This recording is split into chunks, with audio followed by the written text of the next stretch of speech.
My friend's entitled mom tries to force her to have a baby with me, and it goes horribly wrong. Here's what happened. Subscribe to Am I the Jerk on YouTube and hit the bell to turn on notifications. I used to have a female friend I'll call Tia. She was an okay person, but I didn't like her all that much. Tia was a popular girl, and I was just a person who avoided all other human beings. We didn't match and grew apart after this, but I'll always remember her because of her mother, or the poor excuse for one. We were in town and I was in a store buying white chocolate. It has a different texture and taste compared to milk chocolate and doesn't stick to the back of my throat the same. Tia didn't like chocolate, so she was buying a Twinkie. The store we were in had a section dedicated to American sweets. To all of you Americans out there, you've got a very diverse amount of sweets. Seriously, I didn't know that you could get licorice, caramel, or vanilla Dr. Pepper until I saw that section. I'm willing to come overseas to find out what other future regrets you have in stores. Anyway, Tia and I were walking out of the shop when her mom comes in. For the sake of the story, I'll mention that I have a unisex face and voice. With the coat that I wear all the time, it's nearly impossible to see if I have honkers or not. My hair is short and my real life name is also unisex. So basically, it's very easy to mistake me for a lad. I think you understand the title a little better now. I'll call the woman Diana. Diana says,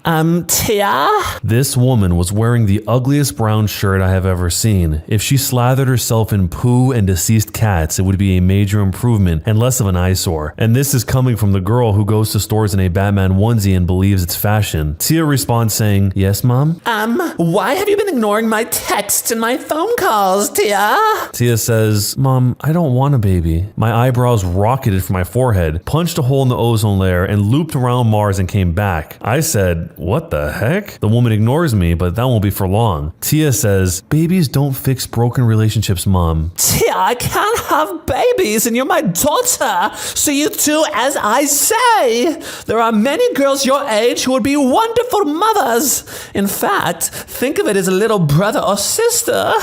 The woman sounded so hopeful and pleasant that it disturbed me. Other than the fact that she's pushing her daughter to have a baby, the mom continues and says, My boyfriend loves you though. Tia responds saying, "He's 34, Mom. He would go to prison if he went anywhere near me." That was the moment when the mother notices me, and the look she has makes me believe I'm looking at the female Hannibal Lecter. I say, "Bollocks." Hello, you're about my daughter's age, aren't you? Tia's looking at me with a horrified face. My boyfriend won't go to prison if you're the daddy. Nothing has ever been said to me that made me want to poop enough bricks to build a fort to hide from this lady. I say, "I like your approach. Now let's see your departure." I was hopeful that she'd adhere to my advice, but instead, she only looked mildly annoyed. Listen, you. I will pay you. I'll do anything you ask. Just get me a baby. I then asked her, "Did you think about adoption?" Not that any adoption center would let her anywhere near an infant, but she said, No, it must be related to me. You are coming home with me and I am having a baby. This crazy lady went from 100 to 1,000. I said, "First of all, your daughter is as appealing as Freddy Krueger with frostbite. Secondly, you are crazy. And lastly, I am physically incapable of impregnating anybody. Be like a fart in the wind and disappear." Do I walk away? Nope. I sprint like the Roadrunner has turned man-eater. I ran away. But our tale does not end there. No, it gets even worse. I don't know how, but Diana learned where I lived and decided to come to where I lived. At the time, my mom was at work and my uncle Connor was there. Now that we're older, we don't talk much, but he was once again a witness to my ability to magnetize lunatics to me. There was a knock at the door, and when my uncle goes to open it expecting my nan, the woman barges in. He's confused and I just want to have a heart attack. The woman was holding on to a terrified Tia. She shoves my uncle onto the couch and then locks us inside of our own house. "It's that crazy bee I was telling you about." Connor, my uncle, says, "What is it with you and these crazy people?" "I'd like to know so I can reverse it. I need a vaccine to lunatics if I wish to keep my own safety." Diana, the mother, says, Do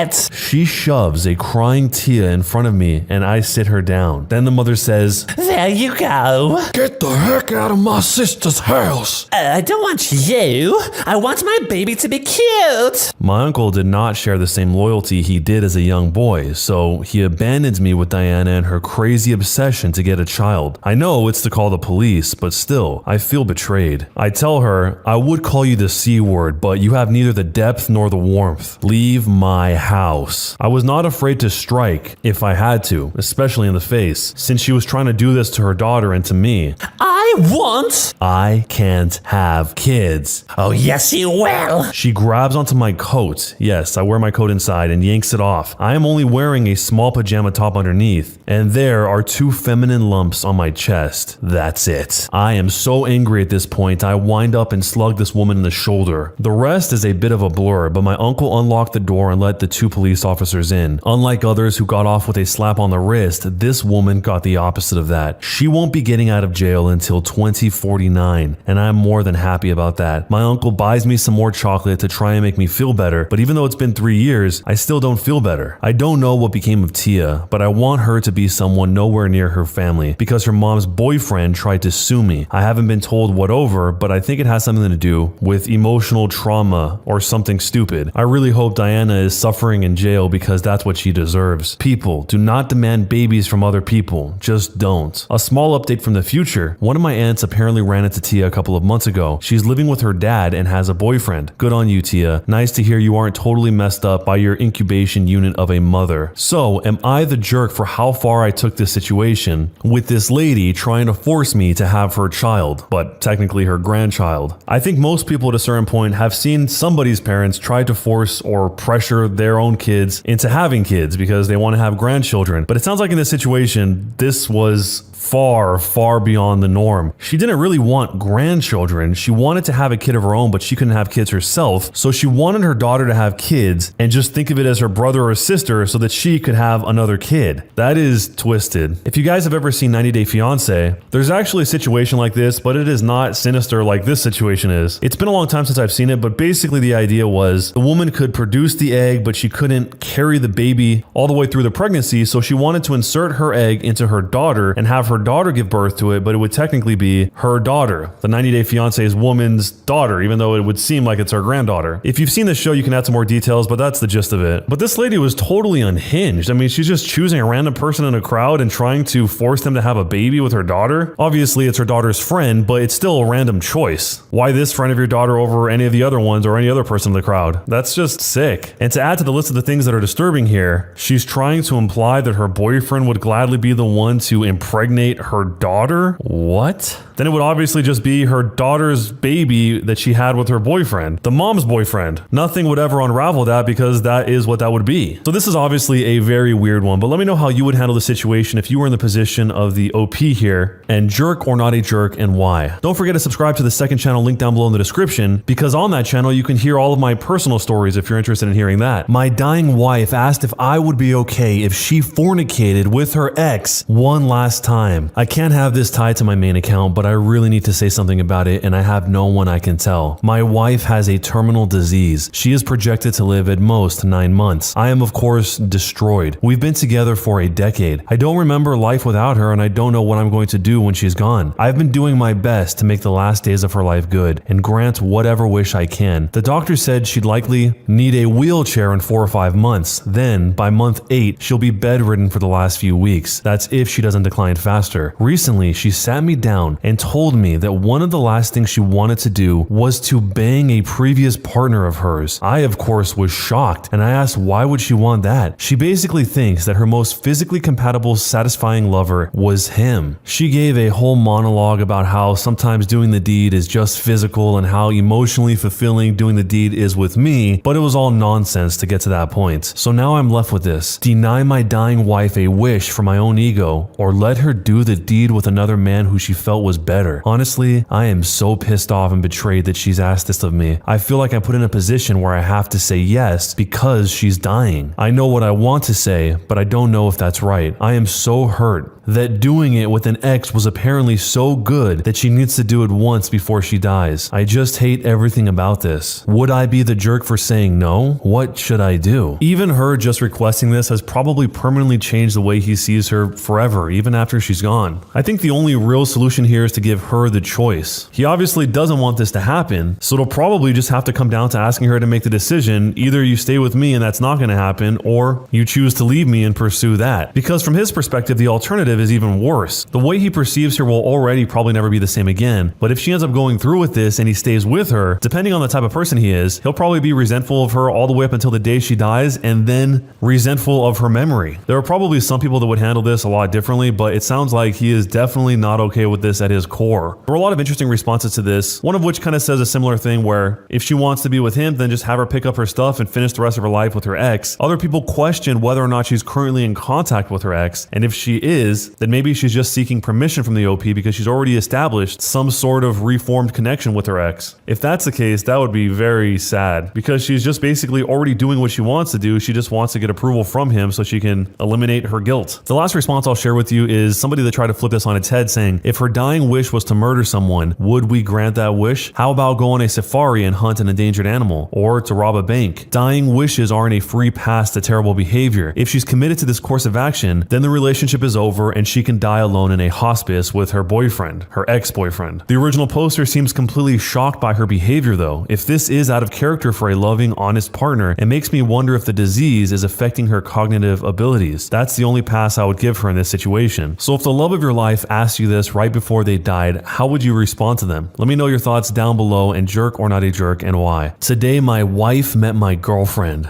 I'm a 32-year-old male and I am a widow. My wife passed away from pancreatic cancer 5 years ago. She was forced to leave behind our 2 kids, R, who's a 10-year-old boy, and H, who's a 7-year-old boy. My wife was the absolute light of my life. We were high school sweethearts, went to the same college, and got married after graduation. We were inseparable. Every day I fell more in love with her. It was like my heart was living outside my body. When she passed, the amount of pain that I was in was indescribable. I prayed to go to sleep and not wake up just so I could see her one last time. I contemplated meeting her, but every time I was ready, my kids would look at me. They had her face, her personality, her DNA. I couldn't leave them. They were all I had of her. It took years before I was able to normally function again. I even quit my job and lived off savings and her life insurance for about a year. I was half the dad I used to be and only a fraction of my former self. 2 years after her passing, I decided enough was enough and I kicked myself into gear. I found a job in a different city, closer to my parents. I packed my kids up and I moved. Life was hard, but I kept chugging along, and eventually I found some joy. A year after moving, I took a business trip to New York where I met my current girlfriend, Elle. While I acknowledged there was chemistry, I told her I was already married and she understood. However, a few months later, I had to go back to New York where we met up again. I let my guard down for the first time around her. Before I knew it, she was putting in a transfer from my home branch and moving to my city. I fell in love with her and asked her out a year ago next month. My kids adore her, and she reminded them that she will never take their mom's place. They lovingly call her Mama Elle. Today was the anniversary of my wife's passing, an extremely hard day for all of us. This morning I walked into the living room to find Elle and my kids all waiting for me. They were dressed in their church clothes with goofy smiles on their faces and bouquets in hand. Apparently, Elle came up with the idea of a picnic in my wife's grave, an idea that the boys loved as they enjoy going to see their mom. While I was sleeping, they prepared food and flowers, then insisted on wearing their best clothes. I'll admit that I cried at the sight of them. I don't know how I got this lucky twice in a row. I wanted my wife to meet this amazing woman, so I asked Elle to come along, and she did. The day that I dread every year turned out to be a humbling reminder of the reason why I stayed on this planet. To my lovely wife, you can never be replaced, but she is good to me, and she takes care of our kids like you would. Thank you for sending her to me. Update from the future. I already had a profound appreciation for my girlfriend before I had made that post, but the comments gave me an entirely new perspective. The night after I made that post, I took my girlfriend out to dinner, and I can't explain it, but the light I was viewing her in was different. Everything she did that night gave me butterflies. She was showing me pictures that she took at the aquarium with my oldest, and I couldn't stop staring at her. In that moment, I came to the conclusion that I was going to propose a lot sooner than I expected. A few days later, I went ring shopping with her mom, who was very excited, and we found the perfect ring. I then made a reservation at her favorite restaurant for last Friday and set the big day in motion. Long story short, I'm getting married again. As some of you said, promotions can wait. Though after looking at her wedding ideas, I may need a promotion to financially recover. I'm excited to start this journey with her and my amazing kids, and as I've said before, I am so lucky. I hope you can all find your own Elle, and if not, what would you do? This was a lot more wholesome than I expected, especially with that first sentence, today my wife met my girlfriend. Usually when the first sentence is something like that, it's going to lead to a pretty rocky story, but that wasn't the case here at all. In fact, it was the opposite. It sounds like the OP finally found a source of light, some sort of stability in his life after years of grieving. It's worth pointing out that a year after moving, so his wife had already passed away, he took a business trip to New York where he met Elle, but when he was there, he told her that he was already married. So even though she had passed away, he was still waiting to date other people because he still saw himself as being married. I don't know if most people would do that, that, but it was obviously the right choice because he was still grieving during this time. And even if it wasn't from the perspective of having loyalty to his deceased wife, he probably just wasn't mentally ready to get into another relationship, and that was a more fair decision for Elle. So let me know what you think of this story down below.